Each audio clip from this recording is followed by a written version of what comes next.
SC ST সেইটো আমাৰ বাহাল ৰাখিব লাগে লগতে ইয়াৰ পাৰ্চেন্টেজ বৃদ্ধি কৰিব লাগে বাজেটত আৰু আমাৰ পিছপৰা শ্ৰেণী আছে তেওঁলোক বহুত পিছ পৰি আছে আৰু যিখিনি আমাৰ জেনেৰেল কাষ্ট আছে তেওঁলোক ভাৰত স্বাধীন হোৱাৰ আগৰ পৰাই আগবঢ়া গতিকে তেখেত হয়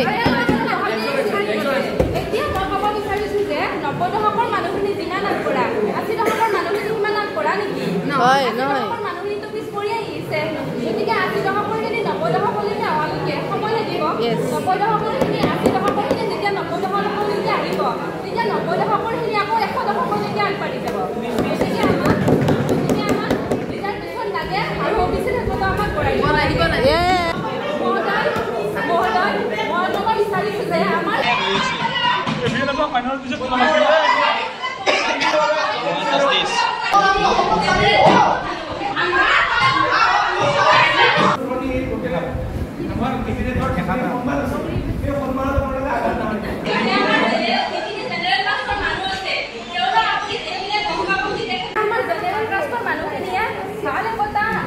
জীৱনযাপন কৰি আছে সেই SC ST মানুহখিনি এতিয়ালৈকে বাল্বৰ পোহৰো পোৱা নাই কিছুলোকে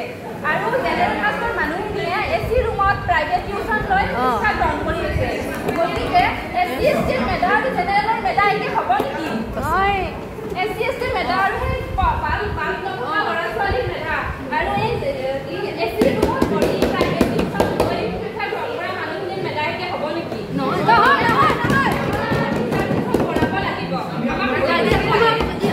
আৰু বিলখন যদিহে ৰিফৰ্ম কৰিব ওলাইছে লিডাৰ অফ অপজিশ্যন আৰু প্ৰাইম মিনিষ্টাৰ লগ হৈ কমিটিখন গঠন কৰি আপোনালোকে বিলখন আকৌ এবাৰ সংশোধন কৰি আমাৰ ইয়াৰে পিছৰ পৰ্যায়ত আকৌ এবাৰ উত্থাপন কৰে আজিৰ কাৰণে আমাৰ বিধানসভাত ইয়াতে স্থগিত ৰখাৰ কাৰণে